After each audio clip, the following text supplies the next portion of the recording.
नमस्कार दोस्तों।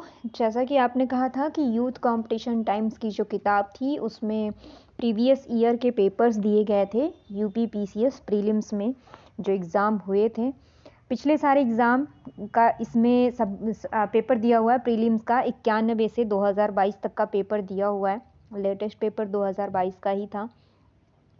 तो हम आइए चलिए पहला पेपर इसमें देखेंगे। और ये जो किताब है ये किताब 895 रुपये की है। शॉप पर आपको 30% डिस्काउंट में मिल सकती है। और दूसरी चीज़ ये है अगर ऑनलाइन लेंगे तो इससे भी सस्ती मिल जाएगी।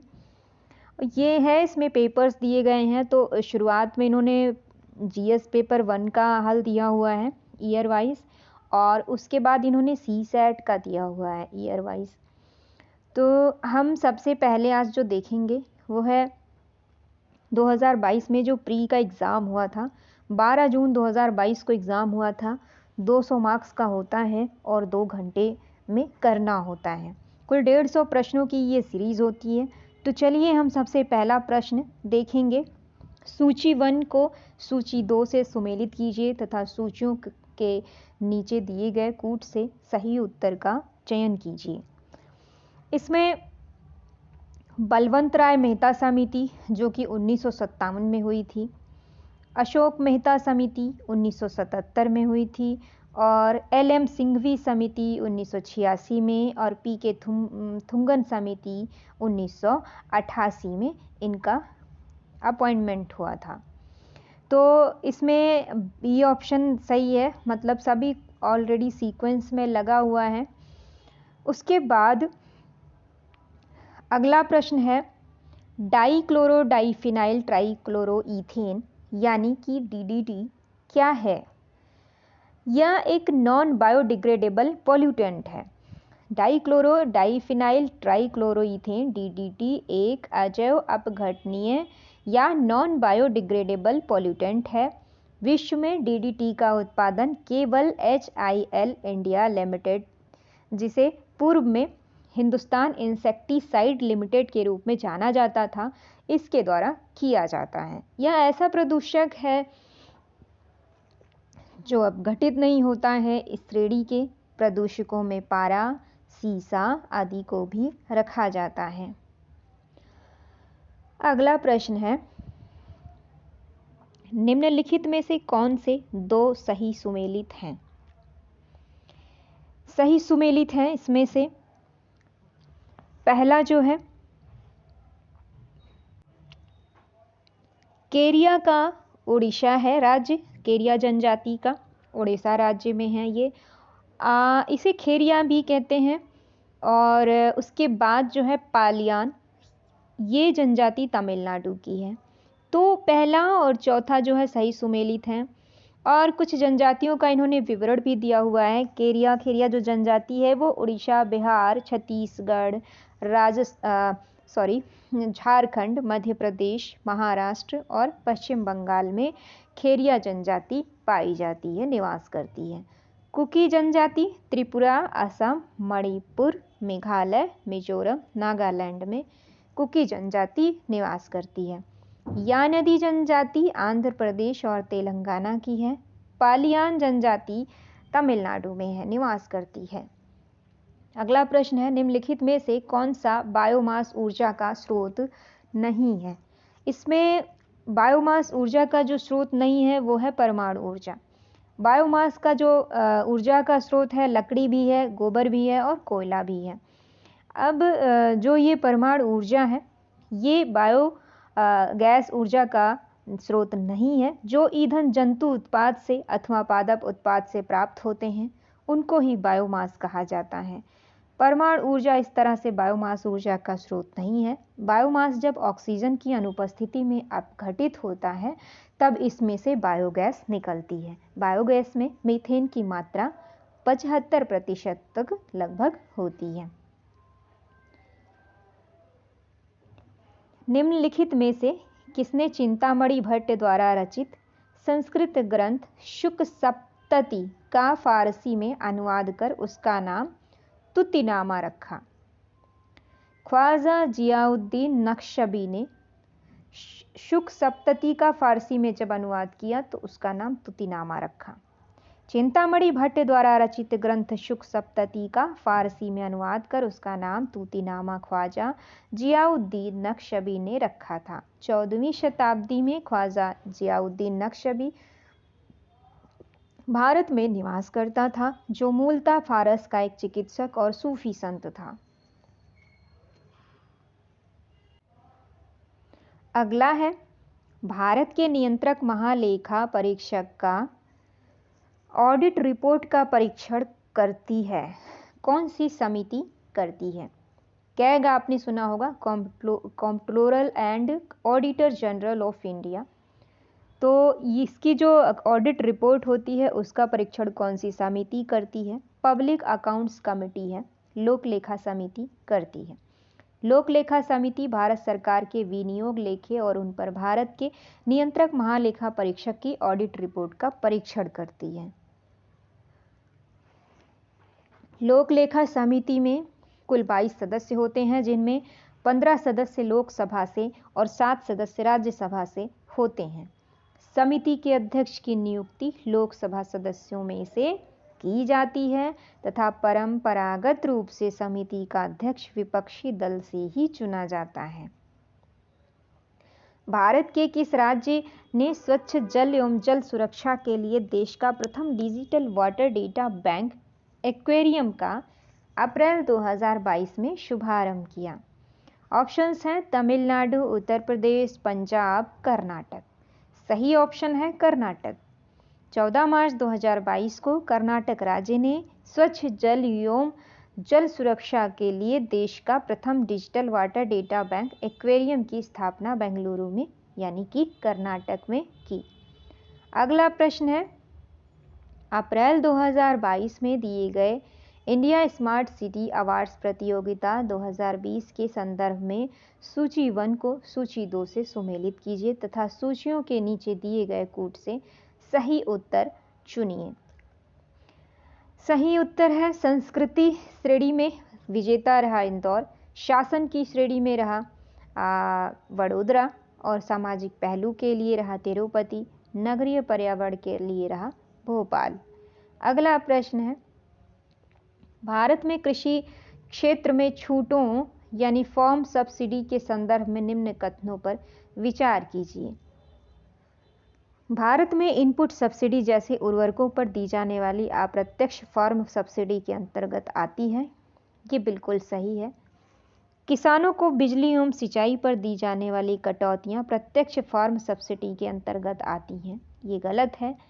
विश्व व्यापार संगठन WTO के कृषि संबंधी प्रावधान प्रत्यक्ष फॉर्म सब्सिडी की अनुमति देते हैं, परंतु अप्रत्यक्ष सब्सिडी पर रोक लगाते हैं, ये भी कथन गलत है। भारत में सरकारों द्वारा दी जाने वाली सभी सब्सिडियां अप्रत्यक्ष श्रेणी में आती हैं, ये भी गलत है। अब इसका जो आंसर है वो कुछ इस तरह से दिया था, लेकिन इसमें कोई भी ऑप्शन ऐसा नहीं था जो सिर्फ सिंगल हो, क्योंकि पहला ही सही है बाकी सारा गलत है। तो इसका इन्होंने व्याख्या जो की है, भारत में कृषि क्षेत्र के विकास एवं प्रोत्साहन के लिए कृषि क्षेत्र में छूटें प्रदान की जाती हैं। यह 2 प्रकार की होती है, प्रत्यक्ष फॉर्म सब्सिडी और अप्रत्यक्ष फॉर्म सब्सिडी। अप्रत्यक्ष फॉर्म सब्सिडी के अंतर्गत सिंचाई, बिजली, खाद, ऋण और न्यूनतम समर्थन मूल्य पर दी जाने वाली सब्सिडियां आती हैं। प्रत्यक्ष फॉर्म सब्सिडी के अंतर्गत ऐसी सब्सिडियां आती हैं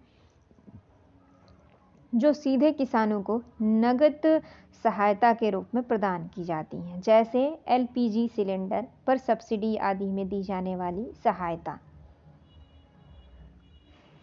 विश्व व्यापार संगठन के कृषि संबंधी ग्रीन बॉक्स प्रावधान फॉर्म सब्सिडी की सीमित मात्रा अनुमति देते हैं, परंतु ऐसी किसी प्रत्यक्ष सब्सिडी पर रोक लगाते हैं जो व्यापार को प्रभावित करने वाली हो और यह सरकार द्वारा ही प्रदान की गई हो तथा इसमें कीमत समर्थन शामिल ना हो।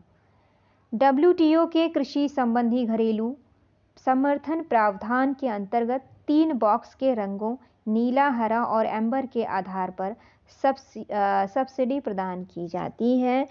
विकासशील देशों के लिए S&D बॉक्स डेवलपमेंट बॉक्स के तहत छूट प्राप्त है। अगला प्रश्न है, भारत सरकार द्वारा पर्यावरण के परिरक्षण यानी संरक्षण अधिनियम कब पारित किया गया? 1986 में पारित किया गया। संयुक्त राष्ट्र के मानवीय पर्यावरण सम्मेलन में जो जून 1972 में स्टॉकहोम में आयोजित किया गया था और जिसमें भारत ने भाग लिया था, इसके आलोक में पर्यावरण अधिनियम 1986 को पारित किया गया। अप्रैल 2022 में मार्च 2022 में निम्नलिखित में से कौन तंजानिया की पहली महिला अध्यक्ष बनी है? सामिया सुलुहु हसन। मार्च 2021 में सामिया सुलुहु हसन तंजानिया की पहली महिला राष्ट्रपति बनी। यह तंजानिया की उपराष्ट्रपति थीं।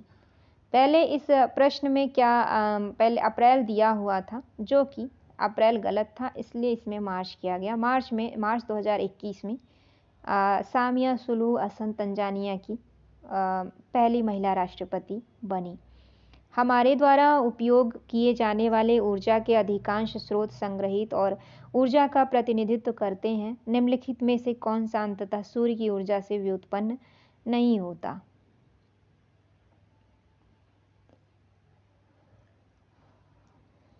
न्यूक्लियर एनर्जी, नाभिकीय ऊर्जा। संग्रहित ऊर्जा के स्रोत में नाभिकीय ऊर्जा सम्मिलित नहीं है। शेष विकल्प संग्रहित ऊर्जा से किसी न किसी रूप से संबंधित है। नाभिकीय ऊर्जा परमाणु के नाभिकीय विखंडन अथवा संलयन द्वारा प्राप्त की जाती है, जिसमें सूर्य की ऊर्जा की भूमिका नहीं होती है। ओजोन दिवस किस तिथि को मनाया जाता है? 16 सितंबर को ओजोन दिवस मनाया जाता है।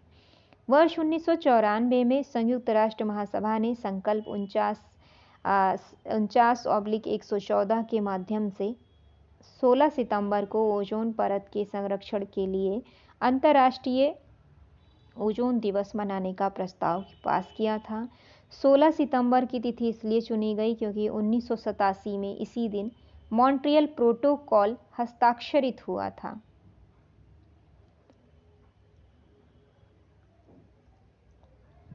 अब ये अनुसूची दी गई है और अनुसूची के अंतर्गत उसके विषय दिए गए हैं, तो जो सही है उनका चयन करना है।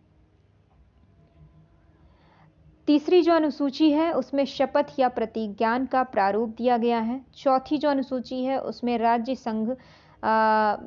क्षेत्रों के लिए राज्यसभा में स्थान का आवंटन किया गया है और 7वीं अनुसूची में संसद और राज्य विधान मंडलों द्वारा बनाई जाने वाली विधियों की विषय सूची बनाई गई है। 8वीं अनुसूची में भाषाएं हैं।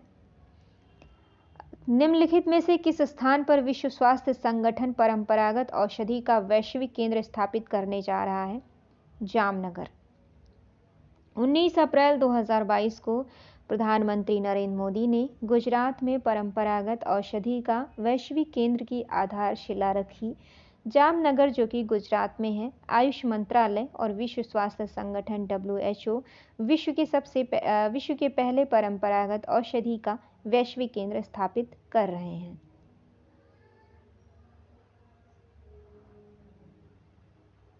इस क्वेश्चन पे ध्यान दीजिएगा, ये रिपीट भी हो सकता है। और अगला प्रश्न है, नीचे 2 कथन दिए गए हैं, एक को अभिकथन ए तथा दूसरे को कारण आर बताया गया है। अब अभिकथन ए है, 73वां संविधान संशोधन भारत के स्थानीय शासन के इतिहास में एक आधार स्तंभ के रूप में माना जाता है। कारण आर दिया है, 73वें संविधान संशोधन ने पंचायतों को अति अपेक्षित संवैधानिक दर्जा प्रदान किया। अब इसका जो सही आंसर है, 73वां संविधान संशोधन अधिनियम 1992 द्वारा संविधान में भाग 9 के अंतर्गत पंचायतों को संवैधानिक दर्जा प्रदान किया गया। इसलिए 73वां संविधान संशोधन को भारत के स्थानीय शासन के इतिहास में एक आधार स्तंभ के रूप में माना जाता है। चूंकि ग्राम पंचायतों का उल्लेख संविधान के अनुच्छेद 40 में राज्य के नीति निर्देशक सिद्धांतों में था, लेकिन इसका संवैधानिक महत्व नहीं था। अतः कथन ए और कथन आर दोनों सही हैं। आर ए की सही व्याख्या करता है।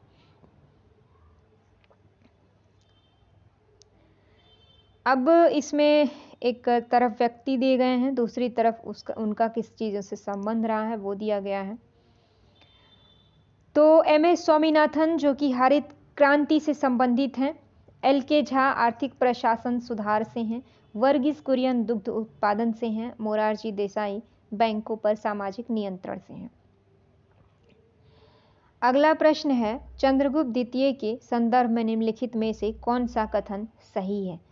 शक विजय के संदर्भ में सबसे सबल प्रमाण इस नरेश की रजत मुद्राएं हैं। इन मुद्राओं की तौल लगभग 33 ग्रेन हुआ करती थी। चंद्रगुप्त द्वितीय ने शकों पर विजय के उपरांत जो रजत सिक्के जारी किए वे शकों के अनुकरण पर आधारित हैं। ये रजत सिक्के चंद्रगुप्त द्वितीय की शक विजय के संदर्भ में सबल प्रमाण उपलब्ध कराते हैं। इन मुद्राओं का वजन लगभग 30 से 33 ग्रेन तक होता था, अतः कथन 1 और कथन 2 दोनों सही है। उष्मागतिकीय रूप से कार्बन का सबसे स्थिर रूप कौन सा होता है? ग्रेफाइट होता है। उष्मागतिकीय रूप से कार्बन का सबसे स्थिर रूप ग्रेफाइट होता है। इसे काला सीसा कहते हैं। यह ऊष्मा तथा विद्युत का सुचालक होता है। हीरा, फुलरीन और कोयला कार्बन के अपर रूप हैं। इसमें लिस्ट 1 और लिस्ट 2 दिया गया है। भारत के एक तरफ जलप्रपात दिए गए हैं और वो जलप्रपात कहाँ पर हैं वो हमें सही से सुमेलित करना है। तो दूध सागर है गोवा में, दूध सागर जलप्रपात गोवा में, बरकाना जलप्रपात कर्नाटक में, खंडाधार ओडिशा में है, पलानी हिमाचल प्रदेश में है। उसके बाद है अगला प्रश्न, टी माल्थस ने टी माल्थुसियन थ्योरी नामक प्रसिद्ध सिद्धांत को प्रतिपादित किया जो संबंधित है। टी माल्थस ने दी माल्थुसियन थ्योरी नामक प्रसिद्ध सिद्धांत जनसंख्या के संदर्भ में प्रतिपादित किया। माल्थस ने अपने जनसंख्या सिद्धांत में बताया कि जनसंख्या जीवन निर्वाह के साधनों से तीव्र गति से बढ़ती है। जनसंख्या ज्यामिति दर 1, 2, 4, 8, 16 से बढ़ती है, जबकि खाद्य सामग्री गणितीय दर 1, 2, 3, 4 से बढ़ती है। यूनाइटेड किंगडम का पार्टीगेट स्कैंडल क्या है? यूनाइटेड किंगडम का पार्टीगेट स्कैंडल ब्रिटिश प्रधानमंत्री कार्यालय द्वारा कोविड-19 मानदंडों के उल्लंघन से संबंधित है। बोरिस जॉनसन पर कोविड-19 के दौरान लगाए गए लॉकडाउन के उल्लंघन का आरोप लगा। 40 से अधिक सांसदों ने इस स्कैंडल के आरोप में उनसे इस्तीफा मांगा, जिसकी वजह से उन्हें अविश्वास प्रस्ताव का सामना करना पड़ा था। जुलाई 2022 में बोरिस जॉनसन ने प्रधानमंत्री पद त्याग दिया। बेसिलस हीमोफिलस इन्फ्लुएंजा किसका कारक है? बेसिलस हीमोफिलस एक ग्राम नेगेटिव जीवाणु है। यह जीवाणु छोटे बच्चों में मेनिंजाइटिस, मस्तिष्क ज्वर और निमोनिया का कारक हो सकता है। इन्फ्लुएंजा एक विषाणु जनित संक्रमण है जिससे नाक, गला और फेफड़े में संक्रमण हो सकता है। नवजातों में काली खांसी का कारक बोर्डेटेला पर्टुसिस जीवाणु होता है। तो इसमें लिखा है, आयोग ने उसका उत्तर जो है डी माना था, और जबकि इसके अकॉर्डिंग जो सही है वो बी और सी और दोनों ऑप्शन सही है। तो ये जो है ना, ये सब आयोग करता रहता है इस तरह की मनमानियाँ। कभी ऑप्शन गलत हो जाता है तो कभी क्वेश्चन गलत हो जाता है, ये सारी चीज़ें चलती रहती हैं। निम्नलिखित में से कौन सी हरित गृह गैस नहीं है?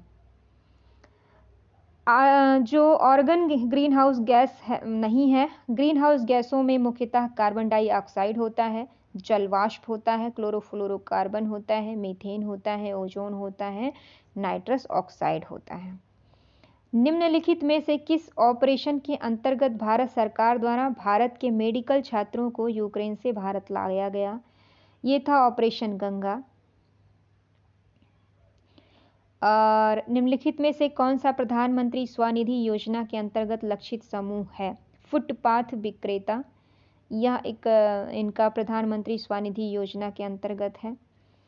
प्रधानमंत्री स्वनिधि योजना एक केंद्रीय क्षेत्र की योजना है जो लॉकडाउन में ढील देने के पश्चात पथ विक्रेताओं को अपनी आजीविका और रोजगार दोबारा शुरू करने के लिए किफ़ायती दर पर कार्यशील पूंजीगत ऋण प्राप्त करने की सुविधा प्रदान करेगी।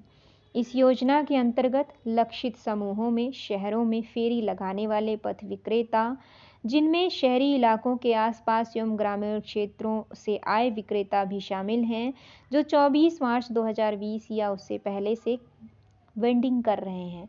इस योजना में फुटपाथ विक्रेताओं को 10,000 रुपये तक की प्रारंभिक कार्यशील पूंजीगत ऋण की सुविधा प्राप्त होगी। आर्थिक मामलों की मंत्रिमंडलीय समिति ने पीएम स्वनिधि को मार्च 2022 से आगे बढ़ाकर दिसंबर 2024 तक जारी रखने को मंजूरी प्रदान की गई। अब देखिए, ये जो प्रश्न है ये करंट अफेयर का है। अब ये जो प्रश्न है, ये प्रश्न तो आएगा नहीं, तो हम पढ़ क्यों रहे हैं? इसलिए पढ़ रहे हैं क्योंकि हमें इससे एक आइडिया लग जाता है कि करंट अफेयर्स को पूछने की लिमिट क्या है, किस प्रकार के क्वेश्चनों का वो संग्रह करते हैं पीसीएस प्री में देने के लिए। तो अब ये प्रधानमंत्री स्वनिधि योजना के अंतर्गत ये फुटपाथ विक्रेता को किया गया था शामिल, तो इसलिए आ गया। और पूरा 1 साल का करंट अफेयर पढ़ना होता है, जैसे कि 2022 पूरा जनवरी से दिसंबर तक पढ़ना होगा, और उसके बाद फिर जनवरी से आप 14 मई को पेपर है, तो मार्च तक का अप्रैल तक का जनवरी से अप्रैल तक का आपको पूरा करंट अफेयर पढ़ना होगा। तो मैंने एडुटेरिया का पूरा जो 2022 का इन्होंने करंट अफेयर दिया था एडुटेरिया वालों ने, वो पूरी बुक हमने की वीडियो बना करके हमने डाल दी है, आप उसे पढ़ सकते हैं चैनल पर जा करके। पार्ट 1 पार्ट 2 करके कुल 14 पार्ट में हमने बनाई है, सीक्वेंस में जा करके आप पढ़ सकते हैं। नहीं तो बेस्ट है आप किताबें खरीद लीजिए और पढ़ लीजिए। ये चीज़ें हो गई। और इधर एक और बुक मैं डालूँगी अरिहंत की, जो 2023 की आई हुई है, पूरे 2022 की जनवरी से दिसंबर तक का पूरा दिया गया है, तो वो एक किताब डाल दूँगी पूरी।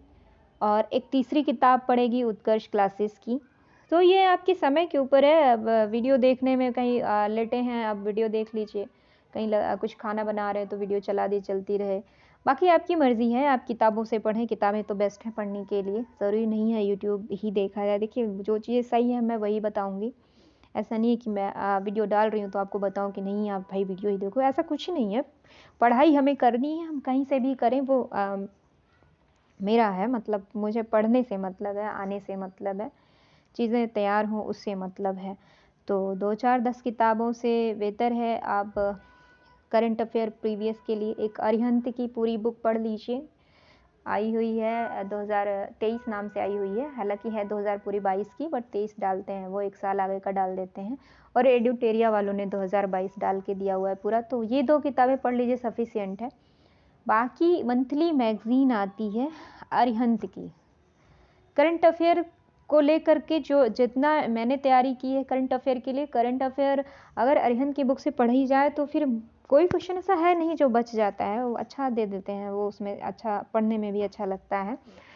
तो अरिहंत की ठीक है, मैं मंथली अरिहंत की जो मैगज़ीन आती है हर महीने आ जाती है वो, तो ऐसे जनवरी का डाल दूँगी, फरवरी का डाल दूँगी, मार्च का डाल दूँगी, अप्रैल का डाल दूँगी और मई का डाल दूँगी। तो ये अप्रैल में निकालते हैं, उसको मई नाम से डालते हैं, तो वो मई नाम से पड़ जाएगा। इस तरह से आपको मंथली लेने की ज़रूरत तो नहीं है, लेकिन ये है कि आपको ईयर का जो पूरा है वो ले लीजिए और डेली किताबें से पढ़ा कीजिए, बेस्ट रहेगा। और ये जो प्रीवियस ईयर का पेपर है, ये एक मोटी सी किताब है जिसमें सब कुछ दिया हुआ है, तो ज़रूरी नहीं आप ये किताबें लें। इसमें मैं 4 प्रीवियस ईयर के टोटल 4 पेपर करवाऊँगी, 2022 से पीछे का सारा और 22 का भी। तो ये बुक लेने की ज़रूरत नहीं है जो यूथ की है, या आपकी इच्छा है, सब कुछ आप पे निर्भर है। किताब से पढ़ा जाए तो बेहतर है, किताब लीजिए पढ़िए। तो हम चलते हैं क्वेश्चन नंबर 27 पे। दक्षिण पूर्व एशिया में स्थित बोर्नियो द्वीप के संदर्भ में निम्नलिखित में से कौन सा कथन सही है? यह 3 देशों में विभाजित है, इनकी उत्पत्ति ज्वालामुखी निक्षेप के द्वारा हुई है। और अब उसके बाद पहला कथन सही है कि दूसरा सही है, या दोनों सही है, या दोनों गलत है? ये हमें इसमें देखना है। बोर्नियो विश्व का तीसरा सबसे बड़ा द्वीप है। पहला लाइन तो ये हो गया, बोर्नियो विश्व का तीसरा सबसे बड़ा द्वीप है। यह 3 देशों इंडोनेशिया, मलेशिया और ब्रुनेई में विभाजित है। प्रशांत महासागर के अन्य द्वीपों की भांति बोर्नियो की उत्पत्ति ज्वालामुखी निक्षेप से हुई है। वर्तमान में इसके साक्ष्य इस द्वीप में देखे जा सकते हैं। तो आयोग ने इसका उत्तर ए माना था, यानी कथन केवल एक सही था, लेकिन एक्चुअल में दोनों कथन सही है। बच्चे यहीं से मात खा जाते हैं एग्जाम में। होता क्या है, आयोग अपनी तरह से ऑप्शन अपनी तरह से आंसर की बनाता है। अगला है, सूची 1 को सूची 2 में सुमेलित कीजिए तथा सूचियों के नीचे दिए गए कूट से सही उत्तर चुनिए। एक तरफ अधिकारी दिया गया है, एक तरफ उनके कार्य दिए गए हैं। तलार नामक अधिकारी जो होते थे, तलार नाम से रात्रि सुरक्षा कर्मियों का अधिकारी होता था। पट्टकोल नाम से जो होता था वह ग्रामीण कर वसूली करने वाला अधिकारी होता था। सहसाधिपति चोरी डकैती के मुकदमे का अधिकारी होता था। बलाधिप चुंगी का सुरक्षक होता था। भारत में किस धार्मिक समूह का सर्वाधिक भाग नगरीय है? जैन जो है वो सबसे ज्यादा नगरीय है, उनका समूह जो है ज्यादा नगरीय है। ऑप्शन ए करेक्ट होगा। हाँ, और जनगणना 2011 के अनुसार ये चीज़ें कही गई हैं। भारत की जनसंख्या में इनका 0.4% प्रतिनिधित्व है। अगला 30वां नंबर का प्रश्न है, सूची 1 को सूची 2 से सुमेलित कीजिए तथा सूचियों के नीचे दिए गए कूट से सही उत्तर चुनिए।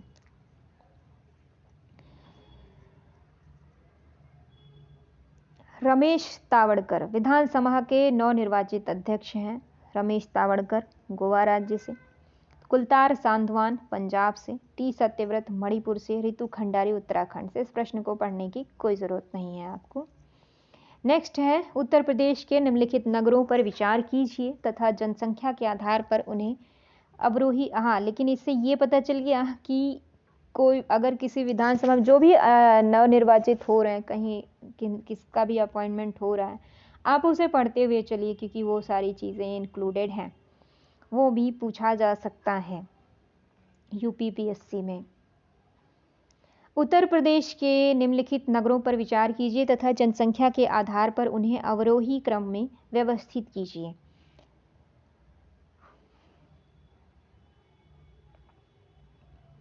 जनगणना 2011 के अनुसार भारत में कुल 53 मिलियन प्लस शहर हैं, जिनमें से 7 उत्तर प्रदेश में हैं। जनगणना 2011 के अनुसार उत्तर प्रदेश के नगरों का जनसंख्या की दृष्टि से अवरोही क्रम जो है, पहले नंबर पर कानपुर है, और फिर उसके बाद उससे कम जनसंख्या जो है लखनऊ का है, उससे कम गाज़ियाबाद का है, और उससे कम आगरा का है। तो अब इसका मतलब ये हुआ कि हाँ, हमको जनसंख्या भी सबकी ध्यान में रखनी है, तभी हम लगा पाए। मैंने किसी से प्रश्न पूछा था कि किसकी सबसे ज़्यादा जनसंख्या यूपी में किस शहर की है, तो उत्तर में मुझे मिला कि ये सारे इस टाइप के प्रश्न नहीं पूछता, ये 4-5 साल पहले आता था। तो इस तरह से लोग नहीं पढ़ते, मतलब ऐसे उनकी धारणा बन गई कि इस तरह से प्रश्न नहीं होता है, जबकि ऐसा नहीं है। प्रश्न ये तो नहीं आएगा कि किसकी जनसंख्या सबसे ज़्यादा, किसकी जनसंख्या कम है, लेकिन अब आप देख रहे हैं अगर हमें इसमें से जनसंख्या नहीं पता होती तो ये क्रम ना ही बन पाता। यानी चीज़ें इंपॉर्टेंट हैं, ये चीज़ भी इंपॉर्टेंट है। इस एक प्रश्न पर हमारी बहुत ज़्यादा डिस्कशन हमारा हो गया था। फाइनली मुझे लगा कि नहीं, डिस्कशन करने की किसी से कोई ज़रूरत नहीं है। अपना अपना सबका एक वो होता है, पढ़ने का एक क्राइटेरिया होता है, लोग अपने अनुसार पढ़ते हैं, ऊपर ऊपर की चीज़ें पढ़ते चले जाएंगे, लेकिन जो छोटी छोटी चीज़ें हैं वो नहीं पढ़ेंगे। तो अगर भाई ये चीज़ कोई नहीं पढ़ा होगा तो ये लगा ही नहीं पाएगा। किसे याद होती है जनसंख्या, लेकिन जब भाई कोई सोचेगा ही नहीं कि हमको पढ़ना ही नहीं है, ये चीज़ जनसंख्या आएगी ही नहीं तो हम क्यों पढ़ें, तो फिर तो बिल्कुल नहीं कोई कर पाएगा। लेकिन सरसरी नज़र से अगर हम देखते चलेंगे तो हाँ, हम अगर 2 भी इसमें से सही हो गए तो सीक्वेंस बन जाता है। तो ये सारी चीज़ें हैं। किसी का अपॉइंटमेंट मैंने पूछा था तो उस पर भी थोड़ी बहस हो गई कि नहीं ऐसा नहीं हो, ये क्वेश्चन नहीं आएगा, लेकिन ऐसा नहीं है, हर छोटी बड़ी चीज़ें आती हैं, पर जानकारी में हर चीज़ रखनी चाहिए, क्योंकि सीधा नहीं आएगा लेकिन मिलाने को ज़रूर आ सकता है। निम्नलिखित में से कौन सा एक सही सुमेलित है? तो भारत धर्म महामंडल जो कि हरिद्वार में है, देव समाज जो कि लाहौर में है, सनातन धर्म रक्षणी सभा कलकत्ता में है और राधा स्वामी सत्संग आगरा में है। निम्नलिखित समाज शास्त्रियों में से किसने ग्राम्य नगरीकरण अर्बनाइजेशन के विचार को विस्तार से बताया है? जी.एस. घुरिये ने बताया है। गोविंद सदाशिव घुरिये ने ग्राम्य नगरीकरण के विचार को विस्तार से बताया है। स्वतंत्रता के बाद भारत में समाजशास्त्र की शुरुआत करने वाले पहले व्यक्ति थे। इन्होंने इंडियन सोशियोलॉजिकल सोसाइटी की स्थापना की और सोशियोलॉजिकल बुलेटिन पत्रिका को शुरू किया। नई दिल्ली की किस प्रसिद्ध इमारत को प्रधानमंत्री संग्रहालय में परिवर्तित किया गया है? ये जो 3 मूर्ति भवन है इसे ही किया गया है। 14 अप्रैल 2022 को प्रधानमंत्री नरेंद्र मोदी ने नई दिल्ली में प्रधानमंत्री संग्रहालय का उद्घाटन किया। यह संग्रहालय 3 मूर्ति भवन परिसर में बनकर तैयार हुआ। 3 मूर्ति भवन पूर्व में प्रधानमंत्री जवाहरलाल नेहरू का निवास स्थान था। भारत में सौर ऊर्जा द्वारा संचालित पहला हवाई अड्डा है कोचीन।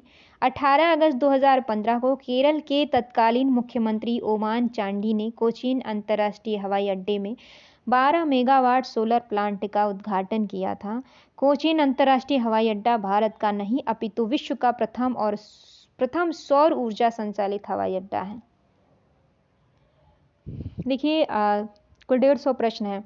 35 प्रश्न में 31 मिनट लग चुका है, तो आप भाई टाइम तो इसमें बहुत ज़्यादा लगेगा। ये उस तरह का नहीं है कि 10 मिनट में पूरा प्रश्न देखा जा सके, या अगर सरसरी निगाह से भाई 10 मिनट वाली भी वीडियो आप लोग को पसंद आए तो मैं ऐसे ऐसे करते आगे बढ़ जाऊंगी। 15 से 20 मिनट में पूरा पहुंच जाऊंगी, आप यहाँ से देख सकते हैं। अगर आपको ऐसा भी चाहिए होगा तो आप कमेंट बॉक्स में बता सकते हैं। नेक्स्ट जो पेपर आएगा वो इसी तरह से आ जाएगा, आपके सामने चीज़ें दिखाई देंगी, आप उसे पढ़ सकते हैं जैसा जो आपको सही पड़े, सुटेबल पड़े। बाकी आपके पास बुक वाला ऑप्शन है, आप बुक जा करके ले सकते हैं। भारत में सौर ऊर्जा द्वारा संचालित पहला हवाई अड्डा है कोचीन। और निम्नलिखित में से कौन सी वाटरशेड विकास परियोजना भारत की केंद्र सरकार द्वारा प्रायोजित है जिसका उद्देश्य ग्रामीण आबादी को पानी के संरक्षण के लिए सक्षम बनाना है? हरियाली। 2003 में हरियाली योजना को वाटरशेड विकास परियोजना के अंतर्गत शुरू किया गया था। इसके अंतर्गत ग्रामीण क्षेत्र में पेयजल, सिंचाई, मत्स्य पालन और वनीकरण हेतु जल संरक्षण का कार्य शामिल है। यह एक केंद्र प्रायोजित योजना है जिसका उद्देश्य ग्रामीण आबादी को पानी के संरक्षण के लिए सक्षम बनाना है। निम्नलिखित में युग्मों में से कौन एक सही सुमेलित नहीं है? सर्ववर्मन असीरगढ़ ताम्रपत्र, ईश्वर वर्मन जौनपुर प्रस्तर अभिलेख से संबंधित हैं, ईशान वर्मन हरहा पाषाण अभिलेख से संबंधित हैं, जीवित गुप्ता द्वितीय देव बर्डार्क अभिलेख से, और इसमें गया ताम्रपत्र का संबंध जो है वो गुप्त राजवंश के समुद्रगुप्त से है। गया ताम्रपत्र, यहाँ पे जो आपको ये बी के सामने दिख रहा है गया कॉपर प्लेट, गया ताम्रपत्र, ये गुप्त राजवंश की समुद्रगुप्त से है। अगला है, इसको मिलाना है, एक तरफ क्रांति दी गई है, एक तरफ उससे उत्पादन होने वाली चीज़ें दी गई हैं, वो किससे संबंधित है? सभी को ये प्रश्न तो पता है। गोल्डन रेवोल्यूशन, गोल्डन क्रांति किससे है? फिर ग्रे रेवोल्यूशन किससे है? येलो रेवोल्यूशन किससे है? Black revolution. तो ये सारी चीज़ें हैं। और यहाँ पे कुछ और भी दिया हुआ है तो मैं एक एक करके देख लेती हूँ। गोल्डन क्रांति जो है बागवानी एवं शहद से है। ग्रे क्रांति जो है उर्वरक से संबंधित है। पीली क्रांति तिलहन उत्पादन से है। काली क्रांति पेट्रोलियम उत्पादन से है। नीली क्रांति मछली उत्पादन से है। भूरी क्रांति चमड़ा, कोको गैर पारंपरिक उत्पाद से है। गुलाबी क्रांति प्याज उत्पादन, झींगा उत्पादन से है। सिल्वर क्रांति कपास उत्पादन से है। लाल क्रांति मांस उत्पादन, टमाटर उत्पादन से है। श्वेत क्रांति दुग्ध उत्पादन से है। रजत क्रांति अंडा उत्पादन, कुक्कुट उत्पादन से है। निम्नलिखित में पर्वत श्रृंखलाओं में से कौन सी हिमालय पर्वत श्रेणी में अवस्थित है? चोओऊ पर्वत दुनिया के सबसे ऊंचे पर्वतों में से एक है जिसकी समुद्र तल से ऊंचाई 8,201 मीटर है। तिब्बती भाषा में चोजोऊ का अर्थ फिरोजा देवी होता है। यह दुनिया के सबसे ऊंचे पर्वत माउंट एवरेस्ट से लगभग 20 मील उत्तर पश्चिम में स्थित है। अब ये जो समुद्र तल है, ये समुद्र तल बिल्कुल ऐसा नहीं कि समुद्र का पानी एकदम नीचे चले जाइए जहाँ फर्श मिले आपको, वो उसको नितल बोलते हैं। वो तल नहीं होता, वो नितल होता है। समुद्र तल वो होता है जहाँ तक पानी है ऊपर, वहाँ से वो लोग नापते हैं। तो वो चीज़ें हैं। और उसके बाद क्या है, यह दुनिया के सबसे ऊंचे पर्वत माउंट एवरेस्ट के लगभग 20 मील उत्तर पश्चिम में स्थित है। लाहोत्से पर्वत माउंट एवरेस्ट, K2 एवं कंचनजंगा के बाद दुनिया का चौथा सबसे ऊंचा पर्वत है। यह माउंट एवरेस्ट के दक्षिण में स्थित है, अतः चो ओऊ और लाहोत्से पर्वत श्रृंखला हिमालय पर्वत श्रेणी में अवस्थित है। अन्नामलाई पर्वत श्रृंखला पश्चिमी घाट में और सिरुमलाई पर्वत श्रृंखला पूर्वी घाट में स्थित है। निम्नलिखित में से कौन सा एक युग्म सही सुमेलित नहीं है? रेयान जो है वो रूपांतरित सेलुलोज का होता है। एस्पार्टेम जो है वो संश्लेषित मधुरक है। ऑक्सीटोसिन जो है वो हार्मोन है। नियोप्रीन जो है वो विशिष्ट रबड़ है। अगला प्रश्न है, निम्नलिखित घटनाओं पर विचार कीजिए और उनको काल क्रमानुसार व्यवस्थित कीजिए।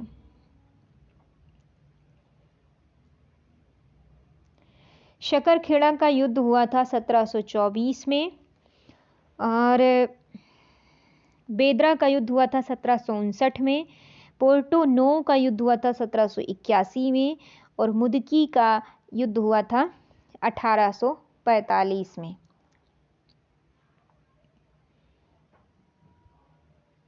उत्तर प्रदेश के निम्नलिखित में से कौन सा वन्यजीव अभयारण्य 1975 में स्थापित किया गया था? कतरनिया घाट है इसका सही आंसर।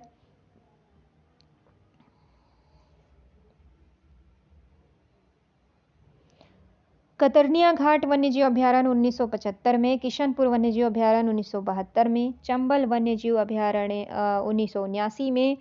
उत्तर प्रदेश में रायपुर नामक कोई भी वन्यजीव अभयारण्य स्थापित नहीं किया गया है, यद्यपि रानीपुर वन्यजीव अभयारण्य की स्थापना वर्ष 1977 में हुई थी। 31 मई 1976 को उत्तर प्रदेश सरकार द्वारा कतरनिया घाट आरक्षित वन क्षेत्र को वन्यजीवन विहार घोषित किया गया।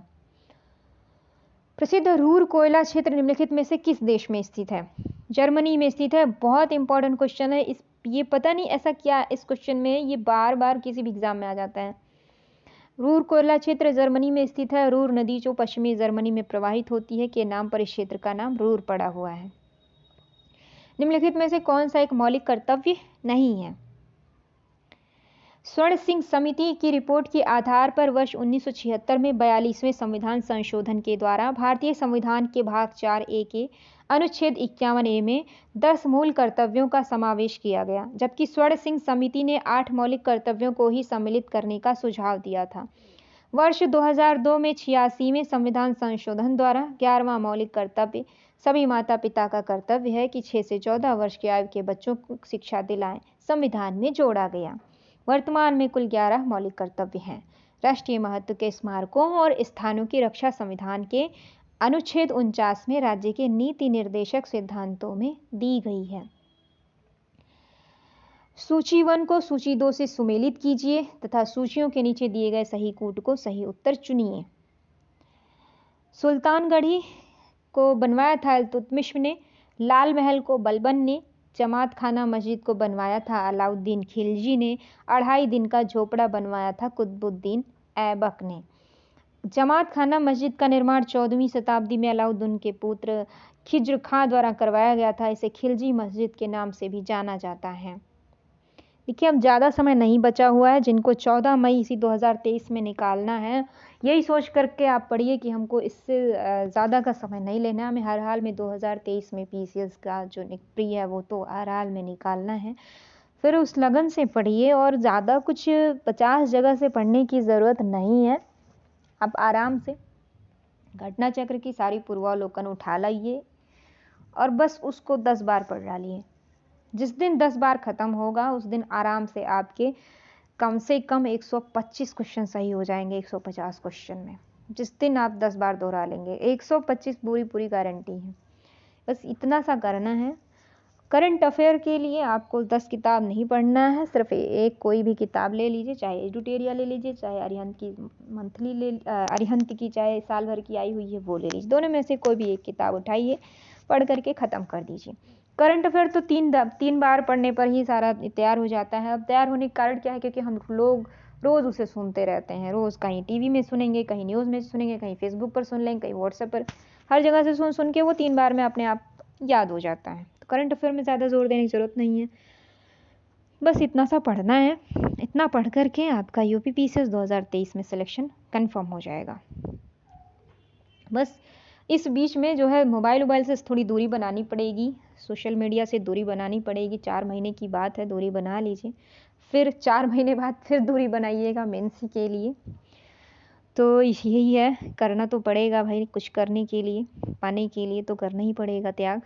अनुमति योग्य शोर के स्तर के संदर्भ में सूची 1 को सूची 2 से सुमेलित कीजिए तथा सूचियों के नीचे दिए गए कोड से सही उत्तर का चयन कीजिए। आवासीय क्षेत्र में जो होता है अनुमति योग्य शोर जो होता है 55 डेसिबल होता है। शांत क्षेत्र में 50 डीबी और औद्योगिक क्षेत्र में 70 डेसिबल और व्यापारिक क्षेत्र का 65 डीबी। सूची 1 को सूची 2 से सुमेलित कीजिए तथा सूचियों के नीचे दिए गए कूट से सही उत्तर चुनिए। इस प्रश्न से भी मिलता जुलता प्रश्न मैंने पूछा था, इस प्रश्न का भी उत्तर मुझे ढंग से नहीं दिया किसी ने, और उसके बाद वहाँ भी यही सारी चीज़ें। तो मेरा ऐसा मानना है कि भाई हर चीज़ जानकारी दिमाग में रखनी है, कुछ भी हो ये नहीं कहना चाहिए कि ये पीसीएस के लिए नहीं है, एसएससी के लिए नहीं है, ऐसा कुछ नहीं होता, कुछ भी कहीं भी पूछा जा सकता है भाई। सूची 1 को सूची 2 से सुमेलित कीजिए तथा सूचियों के नीचे दिए गए कूट से सही उत्तर चुनिए। प्रशांत जो कि प्रशांत महासागर, इसमें अधिकतम गहरा बिंदु जो है इसका मेरियाना गर्त है। आर्कटिक महासागर का मोलाय गर्त है अधिकतम गहरा बिंदु, और हिंद महासागर का सुंडा गर्त है अधिकतम गहरा बिंदु। अटलांटिक का प्यूर्टो रिको गर्त है अधिकतम गहरा बिंदु। अब सिंपल आपसे भी कोई पूछ ले कि अधिकतम गहरा बिंदु बता दो, तो एक का तो नहीं पता होगा, लेकिन जब ये 3-4 दिए होंगे इसका क्या मतलब कि आपको सारा का सारा पढ़ के रखना है, सब कुछ तैयार करके रखना है। बहुत ज़रूरी है हर चीज़ को सीरियस होकर के पढ़ना, मजाक में नहीं पढ़ना चाहिए। वर्ष 2022 के प्रारंभ में कौन सा देश इस्पात उत्पादन में विश्व में सबसे ऊपर रहा? चीन रहा है। विश्व इस्पात संगठन के अनुसार 2021 में विश्व के शीर्ष 5 इस्पात उत्पादनकर्ता क्रमशः चीन रहा, फिर भारत रहा, फिर जापान रहा, फिर संयुक्त राज्य अमेरिका और रूस। पारिस्थितिक निकेत के संदर्भ में निम्नलिखित कथनों में से कौन सा कथन सही है? यह उन स्थितियों की श्रेणी का प्रतिनिधित्व करता है जो संसाधनों के उपयोग और पारिस्थितिकी तंत्र में उसकी कार्यात्मक भूमिका को सहन कर सकती है। प्रत्येक प्रजाति का एक अलग स्थान होता है। पारिस्थितिकी निकेत किसी समुदाय विशेष के अंतर्गत किसी जीव के प्रकार, व्यवसाय तथा जीवन के रूप को निर्दिष्ट करता है। यह एक प्रक्रिया है जिसमें कोई जीव अपने जीवित रहने के लिए आवश्यक भौतिक, रासायनिक तथा जैविक कारकों को निरंतर कायम रखता है।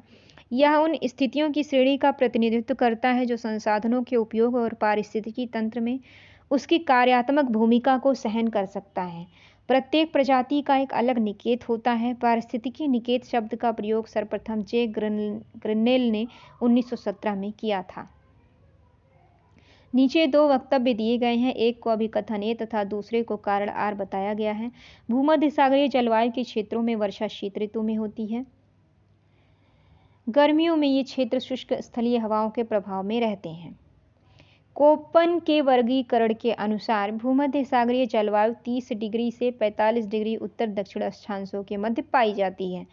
इसका नाम भूमध्य सागर के नाम पर भूमध्य सागरीय जलवायु पड़ा है। इस जलवायु क्षेत्रों में वर्षा शरद ऋतु में होती है। गर्मियों में यह क्षेत्र शुष्क स्थलीय हवाओं के प्रभाव में रहते हैं। सूची 1 को सूची 2 से सुमेलित कीजिए तथा सूचियों के नीचे दिए गए कूट से सही उत्तर चुनिए।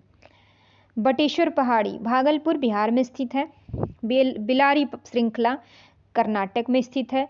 चिन श्रृंखला मणिपुर में स्थित है। धोशी पहाड़ी जो है महेंद्रगढ़ में स्थित है, हरियाणा में।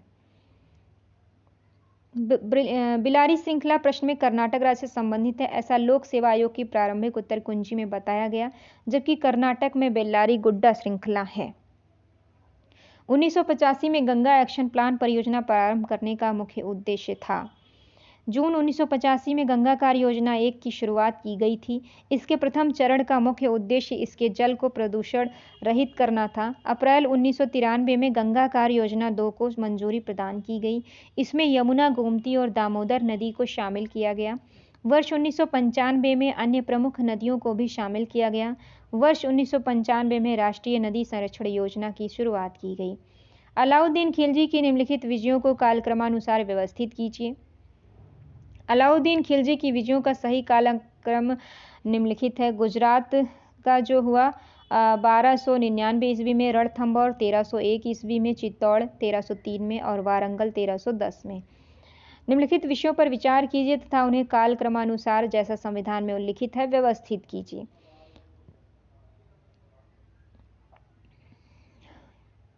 भाग 1 संविधान के भाग 1 में संघ तथा उसका राज्य क्षेत्र बताया गया है। भाग 2 में नागरिकता बताई गई है। भाग 3 में मौलिक अधिकार। भाग 4 में राज्य के नीति निर्देशक तत्व। भाग 4A में मौलिक कर्तव्य। भारतीय संविधान को 22 भागों और 395 अनुच्छेदों में बांटा गया है।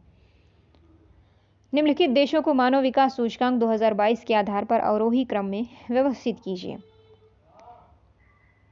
जापान, रूस, हांगकांग, ऑस्ट्रेलिया। प्रश्न में मानव विकास सूचकांक 2022 के संदर्भ में देशों का अवरोही क्रम पूछा गया था। प्रश्न पूछे जाने तक वर्ष 2022 का HDI संस्करण जारी नहीं हुआ था। कोविड-19 महामारी के कारण UNDP द्वारा वर्ष 2021 की रिपोर्ट जारी नहीं की गई। वर्ष 2020 के HDI के अनुसार अवरोही क्रम हांगकांग 4वीं रैंक, ऑस्ट्रेलिया 8वीं रैंक और जापान 19वीं रैंक और रूस 52वीं रैंक है। और इसका उत्तर भी इन्होंने खुद दे दिया, सी मान लिया था। तो ये ऐसा होता रहता है। पांचवा, मुझे लगता है 5वां या 6वां प्रश्न है इस तरह से।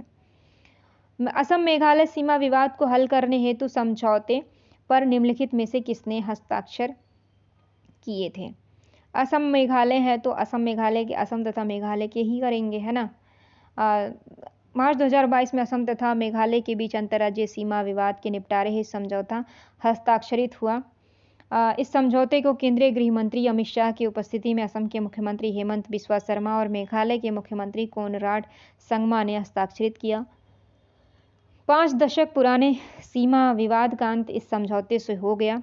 इस समझौते के तहत 12 विवादित क्षेत्रों में से 6 को सुलझा लिया गया है, जिसमें 70% सीमा शामिल है। मेक इन इंडिया कार्यक्रम के संदर्भ में निम्नलिखित कथनों में से कौन सा सही है। मेक इन इंडिया प्रोग्राम वर्ष 2014 में प्रारंभ किया गया था। इसका उद्देश्य भारत में कंपनियों को विनिर्माण हेतु प्रोत्साहित देना तथा निवेश को सुगम बनाना था। पहला दूसरा दोनों कथन सत्य है। और इस कार्यक्रम का लक्ष्य वर्ष 2020 तक विनिर्माण क्षेत्र की हिस्सेदारी GDP में 25% करने की थी। आर्थिक समीक्षा 2021-22 प्रथम अग्रिम अनुमान के अनुसार वर्तमान कीमतों पर विनिर्माण क्षेत्र की सकल मूल्य वर्धन में हिस्सेदारी 15.4% है। औरंगजेब के शासनकाल की निम्नलिखित घटनाओं पर विचार कीजिए और उनको कालक्रमानुसार व्यवस्थित कीजिए। बनारस के पास शुजा की पराजय फरवरी 1658 में, धर्मत में विजय अप्रैल 1658 में, साम्रगढ़ की लड़ाई मई 1658 में, देवराई की लड़ाई अप्रैल 1659 में। कोविड-19 के लिए दिया जाने वाला सिनोवैक है। कोविड-19 के लिए दिया जाने वाला सिनोवैक संपूर्ण वायरस का टीका है। सिनोवैक वैक्सीन चीन आधारित बायोफार्मास्यूटिकल्स कंपनी सिनोवैक द्वारा कोविड-19 के लिए विकसित की गई है। निम्नलिखित में से कौन सा नगर इराक में सुन्नी त्रिकोण का भाग नहीं है। इराक में अरब के सुन्नी मुसलमानों की सघन बस्ती जो बगदाद, रमादी और टिकरित शहर में है को सम्मिलित रूप से सुन्नी त्रिकोण के नाम से जाना जाता है। इसमें समारा और फालुजा शहर भी सम्मिलित हैं, लेकिन बसरा शहर इसमें सम्मिलित नहीं है।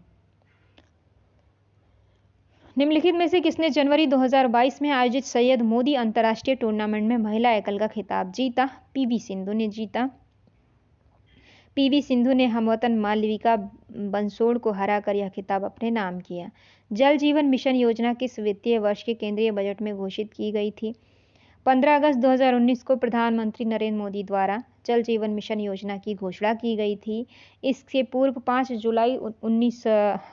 जुलाई 2019 को प्रस्तुत केंद्रीय बजट 2019-20 में जल जीवन मिशन का उल्लेख किया गया था, जिसका लक्ष्य वर्ष 2024 तक सभी ग्रामीण परिवारों को हर घर जल अर्थात पाइपलाइन से जल आपूर्ति करना है। वर्ष 2021-22 के बजट में जल जीवन मिशन को शुरू किया गया, जिसका लक्ष्य सभी 4,378 वैधानिक नगरों को पाइपलाइन से जल आपूर्ति को सुनिश्चित करना है। आयोग ने इसका उत्तर डी माना है। सोच सकते हैं कितने ज़्यादा प्रश्न, 12 प्रश्न इस 2022 के पेपर में 12 ऐसे प्रश्न थे और इन्हीं प्रश्नों के कारण बहुत से लोगों का सिलेक्शन नहीं हो पाया था। ऐसे लोग थे। तो इस तरह की आयोग की मनमानी चलती रहती है। निम्नलिखित में से कौन सा पदार्थ जैव निम्नीकरणीय है? जैव निम्नीकरण पदार्थ ऐसे पदार्थ होते हैं जो प्राकृतिक क्रियाओं द्वारा पुनः पृथ्वी में घुल मिल जाते हैं। इससे पर्यावरण को कोई क्षति नहीं होती है। ऊन एक जैव निम्नीकरण पदार्थ है। अन्य जैव निम्नीकरण पदार्थ हैं मानव और पशु अपशिष्ट, पादप उत्पाद, लकड़ी, कागज, खाद्य सामग्री आदि, मृत जीवों के अवशेष, अंडे का खोल आदि। निम्नलिखित घटनाओं पर विचार कीजिए तथा उनको कालक्रमानुसार व्यवस्थित कीजिए।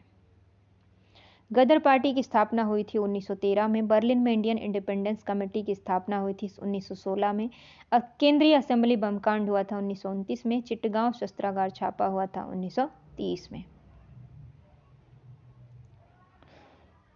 निम्नलिखित युग्म में से कौन सा एक सुमेलित नहीं है?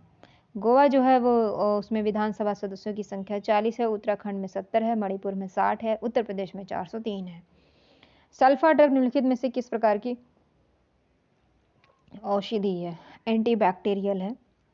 सल्फर ड्रग को सल्फोनामाइड भी कहते हैं। इस औषधि का प्रयोग मनुष्यों में बैक्टीरियल संक्रमण के उपचार में किया जाता है। अप्रैल 2022 में कोपेनहेगन में पुरुषों की 200 मीटर बटरफ्लाई तैराकी स्पर्धा में भारत की किस खिलाड़ी ने स्वर्ण पदक जीता है? अप्रैल 2022 में कोपेनहेगन डेनमार्क में पुरुषों की 200 मीटर बटरफ्लाई तैराकी स्पर्धा में भारत के सजन प्रकाश ने स्वर्ण पदक जीता है। संयुक्त राष्ट्र विकास कार्यक्रम यूएनडीपी ने निर्धनता की निम्नलिखित श्रेणियों की पहचान की है। इसमें कौन सा एक सही है? संयुक्त राष्ट्र विकास कार्यक्रम यूएनडीपी ने निर्धनता की 2 श्रेणियों की पहचान की है। पहली आय निर्धनता, जो जीवन गुणवत्ता की आवश्यकताओं में कमी के कारण बढ़ती है। दूसरी मानव निर्धनता, जो सम्मानपूर्ण जीवन स्तर को जीने से वंचित करने से संबंधित है। वर्ष 1997 में पहली बार यूएनडीपी ने आय निर्धनता से पृथक कर मानव निर्धनता सूचकांक प्रस्तुत किया था। केंद्रीय पर्यावरण, वन एवं जलवायु परिवर्तन मंत्रालय भारत सरकार ने डॉल्फिन डे मनाने की घोषणा की है, जो मनाया जाएगा 5 अक्टूबर को। केंद्रीय पर्यावरण, वन एवं जलवायु परिवर्तन मंत्रालय भारत सरकार ने प्रतिवर्ष 5 अक्टूबर को राष्ट्रीय डॉल्फिन दिवस मनाने की घोषणा की है। केंद्रीय पर्यावरण मंत्री भूपेंद्र यादव ने राष्ट्रीय वन्यजीव बोर्ड की स्थायी समिति की 67वीं बैठक की अध्यक्षता में यह घोषणा की है। निम्नलिखित में से किस स्तूप में आर्यक्स स्तंभ वाले मंच की विशेषताएं मिलती हैं? नागार्जुनी कोंड से लॉन्गहर्स्ट को 9 स्तूपों के ध्वंसावशेष प्राप्त हुए हैं। नागार्जुनी कोंड स्तूप की प्रमुख विशेषता आयकों अथवा आर्यकों का निर्माण है। आयक एक विशेष प्रकार का चबूतरा होता है। स्तूप के आधार को आयताकार रूप में बाहर की ओर चारों दिशाओं में आगे बढ़ाकर बनाया जाता है। अमरावती में भी आयक स्तंभ वाले स्तूपों की प्राप्ति हुई है। लेखों में अमरावती का प्राचीन नाम धान्यकटक मिलता है। आयोग ने इसका उत्तर भी सी माना है, जबकि इसमें सी और डी दोनों ही सही हैं। नीचे 2 वक्तव्य दिए गए हैं, एक को अभिकथन ए तथा दूसरे को कारण आर बताया गया है। आगरा और दार्जिलिंग एक ही अक्षांश पर स्थित हैं, किंतु जनवरी में आगरा का तापमान 16 डिग्री सेल्सियस तथा दार्जिलिंग का 4 डिग्री सेल्सियस होता है। ऊंचाई के साथ तापमान घटता है तथा विरल वायु के कारण मैदानी प्रदेशों की तुलना में पर्वतीय प्रदेश अधिक ठंडे होते हैं।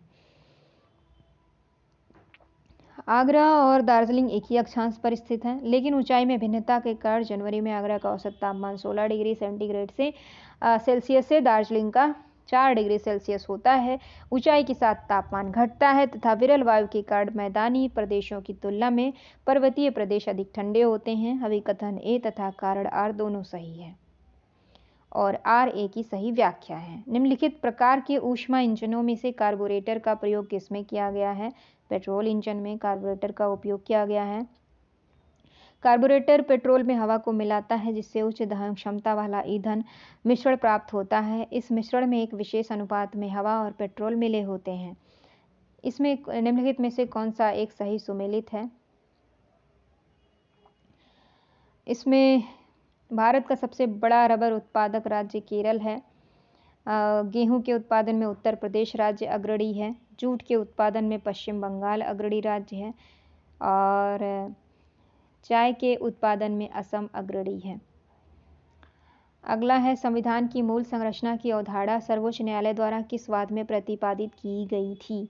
केशवानंद भारती बनाम केरल राज्यवाद 1973 में सर्वोच्च न्यायालय द्वारा संविधान की मूल संरचना की अवधारणा प्रतिपादित की गई थी।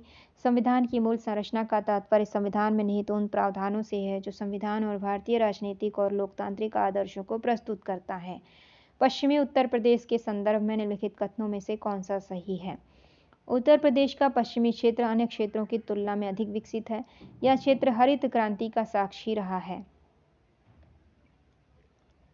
उत्तर प्रदेश का पश्चिमी क्षेत्र अन्य क्षेत्रों की तुलना में अधिक विकसित हुआ है जिसका कारण था हरित क्रांति की शुरुआत में उत्तर प्रदेश के क्षेत्र को चुना गया था। हरित क्रांति के प्रभाव से इस क्षेत्र का उत्पादन बढ़ा जिससे यह अन्य क्षेत्रों की तुलना में अधिक रूप से समृद्ध हो गया। इसके साथ ही राज्य के अधिकांश औद्योगिक व्यवसाय भी पश्चिमी क्षेत्र में ही विकसित हुए जिससे यह क्षेत्र अन्य क्षेत्रों की तुलना में वृद्धि करता रहा।